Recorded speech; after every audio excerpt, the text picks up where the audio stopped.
ಬೃಂದಾವನ serial ಪುಷ್ಪಳನ್ನು ಕಾಪಾಡೋಕೆ ಚಾರುವನ್ನು ಪಣಕ್ಕಿಟ್ಟ Ramachari alias Kitty. ಇವನ plan ಏನು? ಬೃಂದಾವನ ಧಾರಾವಾಹಿಯಲ್ಲಿ ಆಕಾಶ್ ಬಳಿ ಪುಷ್ಪಳನ್ನು ಕಾಪಾಡಲು ಏನು ಮಾಡಬಹುದು ಎಂದು ಐಡಿಯಾವನ್ನು ವಿವರಿಸುತ್ತಾನೆ ಕಿಟ್ಟಿ.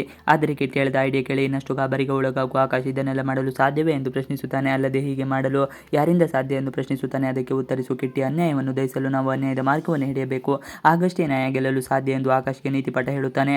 ಅಲ್ಲದೆ ಈ ಕೆಲಸ ಮಾಡೋಕೆ ಚಾರು ಮೇಡಮ್ ಅವರಿಂದ ಮಾತ್ರ ಸಾಧ್ಯ ಎನ್ನುತ್ತಾನೆ. ಇದಕ್ಕೆ ಆಕಾಶ್ ಮನಸ್ಸು ಒಪ್ಪುವುದಿಲ್ಲ. ಅಲ್ಲದೆ ಇದರಿಂದಾಗಿ ಪುಷ್ಪಳಂತೆ ಚಾರು ಅತ್ತಿಗೆಗೂ ಆದರೆ ಏನಾದರೂ ತೊಂದರೆ ಆದರೆ ಏನು ಮಾಡೋದು ಅಂತ ಪ್ರಶ್ನೆ ಮಾಡುತ್ತಾನೆ. ಅದಕ್ಕೆ ಉತ್ತರಿಸುವ ರಾಮಾಚಾರಿ ಅದನ್ನು ನಾವು ಎದುರಿಸಬೇಕು ಎಂದು ಆಕಾಶ್ಗೆ ಧೈರ್ಯ ತುಂಬುತ್ತಾನೆ. ಮಾತ್ರವಲ್ಲ, ಕೂಡಲೇ ಚಾರುಗೆ ಕರೆ ಮಾಡಿ ತಾನು ಹೇಳಿದ ಕಡೆ ಬರುವಂತೆ ತಿಳಿಸುತ್ತಾನೆ. ಚಾರು ಬರೋಲ್ಲ ಅಂತಾರೆ. ಹೇಗಿದ್ರು ಹೇಗೋ ಸಮಾಧಾನ ಮಾಡಿ ಅವಳನ್ನು ತಾನಿರೋ ಜಾಗಕ್ಕೆ ಕರೆಸಿಕೊಳ್ಳಲು ಯಶಸ್ವಿಯಾಗುತ್ತಾನೆ ಕಿಟ್ಟಿ. ಚಾರುವನ್ನು ಇನ್ನೊಂದು ಜಾಗಕ್ಕೆ ಕರೆದುಕೊಂಡು ಹೋಗುತ್ತಾನೆ ಕಿಟ್ಟಿ. ಅಲ್ಲಿ ಹೋಗಿ ಕಪಾಲಿ ಗ್ಯಾಂಗ್ ಶಿವಣ್ಣನಿಗೆ ಕರೆ ಮಾಡುವ ಕಿಟ್ಟಿ.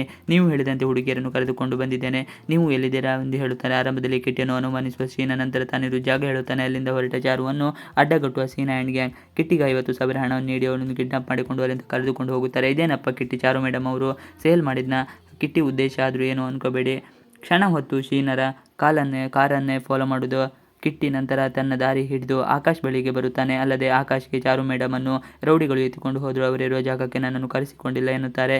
ಇದರಿಂದ ಆಕಾಶ್ಗೆ ಇನ್ನಷ್ಟು ಬೇಸರ ಹೋಗುತ್ತದೆ. ಆಗ ಕಿಟ್ಟಿ ಭಯಪಡಿ ಬ್ರದರ್, ಅವನ ಬಳಿ ಹೇಗೆ ಎ ಪ್ಲಾನ್ ಎ ಇದೆಯೋ ಹಾಗೆ ನನ್ನ ಬಳಿ ಪ್ಲಾನ್ ಬಿ ಎ ಬಿ ಎರಡೂ ಇದೆ ಎಂದು ಹೇಳುತ್ತಾನೆ. ಅಲ್ಲದೆ ತಾನು ಚಾರು ಬ್ಯಾಗ್ ಒಳಗೆ ಲೊಕೇಶನ್ ಟ್ರ್ಯಾಕರ್ ಹಾಕಿರುವುದನ್ನು ಹೇಳುತ್ತಾನೆ. ಆ ಕೂಡಲೇ ಆಕಾಶ್ ಕಿಟ್ಟಿ ಇಬ್ಬರು ಲೊಕೇಶನ್ ಹುಡುಕಿ ಹೋಗುತ್ತಾರೆ. ಇತ್ತ ಮನೆಯಲ್ಲಿ ಆಕಾಶ್ ಪುಷ್ಪ ಇನ್ನೂ ಬಂದಿಲ್ಲ ಎಂದು ಗಾಬರಿಯಿಂದ ಕಾಯುತ್ತಿರುತ್ತಾರೆ. ಅನುಪಮ ಹಾಗೂ ಇತರರು ಅವರ ಬರುವಿಕೆಯನ್ನು ಇದು ನೋಡುತ್ತಿರುತ್ತಾರೆ. ಆಗ ಅಲ್ಲಿಗೆ ಬರುವ ಸತ್ಯಮೂರ್ತಿ ಅಪಶಕುನದ ಮಾತು ಹೇಳುತ್ತಾನೆ. ಒಂದು, ಆಕಾಶ್ ಪುಷ್ಪಳನ್ನು ಮನೆಗೆ ಬಿಟ್ಟು ಗುಡ್ ಬೈ ಹೇಳಿ ಬಂದಿರುತ್ತಾನೆ, ಇಲ್ಲ ಅಂದರೆ ಪುಷ್ಪಳನ್ನು ರೌಡಿಗಳು ಎತ್ತಿಕೊಂಡು ಹೋಗಿರುತ್ತಾರೆ ಎನ್ನುತ್ತಾನೆ. ಈ ಮಾತು ಕೇಳಿ ಮನೆಯವರಿಗೆ ಗಾಬರಿ ಇನ್ನಷ್ಟು ಹೆಚ್ಚಾಗುತ್ತದೆ.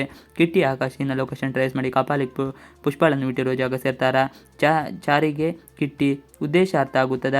ಸತ್ಯಮೂರ್ತಿ ಹೇಳಿರೋ ವಿಚಾರ ಸತ್ಯ ಆಗಿದೆ ಅಂತ ಗೊತ್ತಾದರೆ ಮನೆಯವರ ಸ್ಥಿತಿ ಏನಾಗಬಹುದು? ಒಟ್ಟಾರೆ ಕಿಡ್ನಾಪ್ ಆಗಿರೋದ್ರಿಂದ ಚಾರು ಪುಷ್ಪ ಬಚಾವಾಗ್ತಾರ, ಕಪಾಲಿ ಗ್ಯಾಂಗ್ ಪೊಲೀಸರ ಕೈಗೆ ಸಿಕ್ಕಿ ಬಿಡ್ತಾರೆ. ಈ ಎಲ್ಲವನ್ನು ಮುಂದಿನ ವಾರದಲ್ಲಿ ತಿಳಿಯೋಣ. ಇವಿಷ್ಟು ಇವತ್ತಿನ ವಿಡಿಯೋ. ಇಷ್ಟ ಆದರೆ ಪ್ಲೀಸ್ ಲೈಕ್, ಶೇರ್, ಸಬ್ಸ್ಕ್ರೈಬ್ ಮಾಡಿ. Thanks for watching video.